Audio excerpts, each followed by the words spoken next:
Салам достор, кандайсыздар? Чай кайнаганча 10 мүнөт өтө алган подкастыбыз башталды. Жана 10 мүнөт ичинде биз менен чогуу керектүү маалыматтардан кабардар болуңуз. Керектүү маалыматтарды алыңыз жана жан дүнүйүңүздү байытыңыз.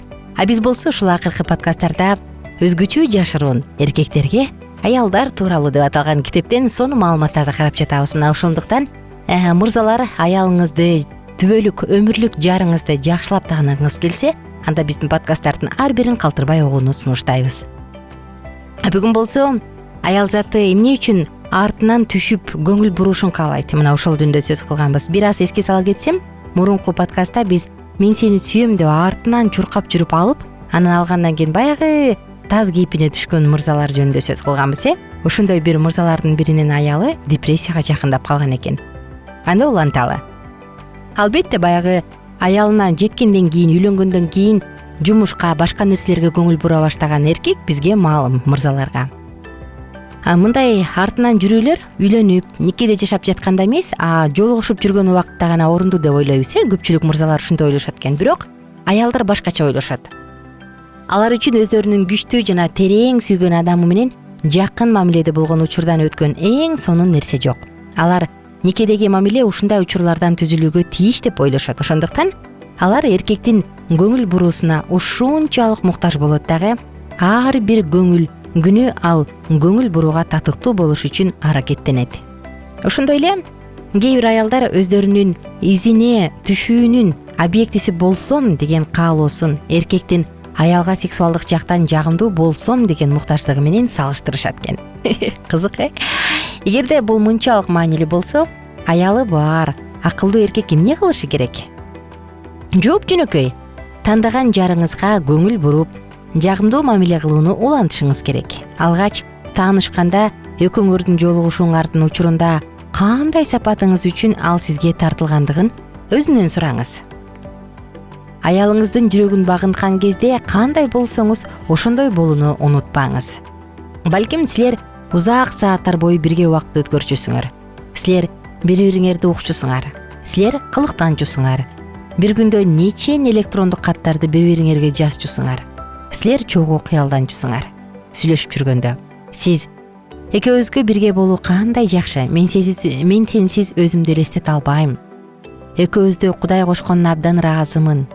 Сен жокто мен куса болом деген сыяктуу сөздөрдү айткан чыгарсыз. Башкача айтканда, ал сизди таптакыр багынтып алгандыгын ага үзгүлтүксүз айгинелеп турчусуз.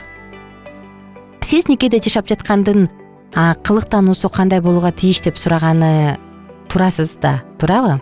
Бирок жолугушуп жүргөндө кантип кылыктануу керек экендигин сиз абдан сонун билчү элеңиз го. Ошондой эле уланта бериңиз. Эми изине түшүү убактысы бүтө электигин түшүнгөнүбүздөн кийин мунун бардыгын мурда кандай жеңил жана шайкеш жасагандыгыбызды биз жөн гана эске түшүрүшүбүз керек. Сен менин артымдан келген жоксуң. Ата-энелер үчүн тузак деп аталган сонун фильм эсиңердеби? Ал менин күчү кызыма абдан жагат. Бир күнү кечинде биз аны кыязы 20-чы жолу көрүп жатканыбызда капысынан Шонтинин көңүлүнө бул фильмдин бир эпизодун биздин китебибизде жакшы мисал катары киргизсе болот деген ой келди. Сценарий боюнча ата-энеси ажырашкан убакта бири-биринен айрылып калган эки эгиз өспүрүм кыздар кайрадан ата-энесин бириктирүүнү чечишет. Акыры британиялык энеси менен америкалык атасы жолугушканда Ник өзүнүн мурдагы аялынан экөөнүн ортосунда деги эмне болгонун сурайт.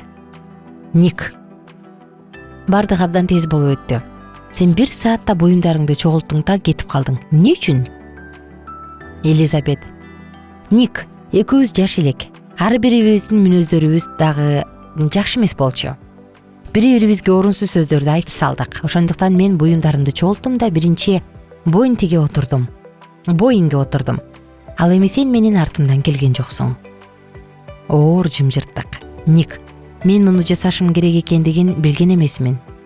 Анда Элизабет жылмайып: бул эми маанилүү эмес. Кел эми, кыздар үчүн кабагыбызды ачып туралы. Шонти бул эпизодду аял чындап күйөөсү өзүнүн артынан келишине муктаж болгон конкреттүү кырдаал катары көрсөттү. Мен мындай суроо бердим. Анда эмне үчүн аялы күйөөсүнүн аны токтотушун каалап жаткандыгын айткан жок? мындай оюндарды ойноп күйөөсүнө табышмак түзүүнүн эмне зарылчылыгы бар? Шонти мага аң-таң боло карады. Кантип ал менин артымдан кел деп айта албайт эле да. Бул жарабаган сөз болмок. Бул Никтин эмес, Элизабеттин чечими болмок. Андан кийин аялды күйөөм муну өзү жасадыбы, же мен сурангандыктан гана өзүн күнөөлүү сезбеш үчүн жасадыбы деген күмөн саноо ар дайым кыйнамак, деди. Көрсө ушундай турбайбы? Эми мен баардыгын түшүндүм, дедим мен. Айтмакчы, фильмдин аягы жакшы бүтөт. Баягы Ник акыры Элизабет активдүү түрдө каршылык көрсөтсө дагы чындыгында күйөөсүнүн өзүнүн артынан келишин каалагандыгын түшүнөт. Анан ал Элизабетти багынтууга, ынандырууга үйрөнөт. Үй бүлө кайрадан биригет. Сиздин аялыңыз же курбуңуз дал ушундай тынчсызданууну жана сиздин сүйүүңүзгө ишенбестикти баштан өткөрүп жаткандыр. Сиз анын артынан келип, көздөрүнө карап, аны сүйөрүңүздү жана кетишине жол бербестигиңизди айтууңузду күтүүдө. Көңүл буруңуздар, терезелер ачылат. Аялдын мээсинин өзгөчө түзүлүшү тууралуу сиз эмнени билишиңиз зарыл? Жашоонун төмөнкү формаларын изилдөө боюнча колдонмолор бар. Аялдарды мурунку жана азыркы убакыттагы мезгил тууралуу ойлор бир эле учурда жана тынымсыз түрдө беймаза кылып турат. Алардан кутулуу оңой эмес. Күндөрдүн биринде биздин изилдөөлөрүбүз жаңыдан башталып жатканда мен балдар менен чогуу биздин жакын досторубуз Алек менен Сьюзиге учурашууга кирип калдык. Балдар корок ойногон кетишкенде Алек менден табышмактуу аялдар дүйнөсүн изилдөөм кандай жүрүп жаткандыгын сурап калды. Жооп иретинде мен аялдардын мээси биздикине менен салыштырганда таң каларлык өзгөчөлүккө экендиги тууралуу ал убакта жаңыдан гана түзүлүп келаткан түшүнүгүмдү так жеткирүүгө аракеттендим. Албетте, Алек экөөбүз эркектин мээсин норма катары, ал эми аялдыкын нормадан четтөө катары карап чаттык. Мен ага көп аялдардан уккан нерсени айтып бердим. Көрсө, алардын мээси бир эле убакта бир нече терезелери ачылган, ар түркүн маалыматтын агымы кирип турган, өтө жүктөлгөн компьютер сыяктуу иштейт экен. Мунун негизинде акылдын жана эмоциянын чыңалуусу пайда болот, бирок эч нерсе кыла албайсың. Бардыгын өчүрүп эс алууга мүмкүнчүлүк жок. Мен досум таңдана башын чайкады. Биз бул кандай гана таң калыштуу деп бир добуштан чечим кылдык. Бул убакта компьютерде отурган Сьюзи биздин талкуубузга кулак салып жаткан. Алек экөөбүз өзүбүздүн жыйынтыктарыбызды тактоону чечтик да ага кайрылдык. Айтсаң, кымбаттуум, деп баштады Алек. Дал ушул учурда сенин оюңда эмне болуп жатат? Аялдардын мээси бир эле убакта бир нече терезелери ачылган, ар түркүн маалыматтын агымы кирип турган, өтө жүктөлгөн компьютер сыяктуу дегенге биз далил издедик. Сьюзи өйдө карады. Дал ушул учурдабы? Келгиле карайлы. Ал манжаларын бүгө баштады. Мен булар тууралуу өзүм жазып жаткан статьядагы акценттерди кантип туура койсом, азыр духовкада бышып жаткан жана бир аздан кийин менин көңүл буруумду талап кыла турган пицца, куроодо ойноп жаткан балдардын баары жайындабы, барып аларды карап келүүгө убакыт келдиби? Биз кол койгон келишим пайдалуу болобу? Эгерде пайдасыз болуп чыкса, эмне кылыш керек деп ойлонуп жатам. Бир ирмем унчукпай калды да, анан Алекке карап мындай деди.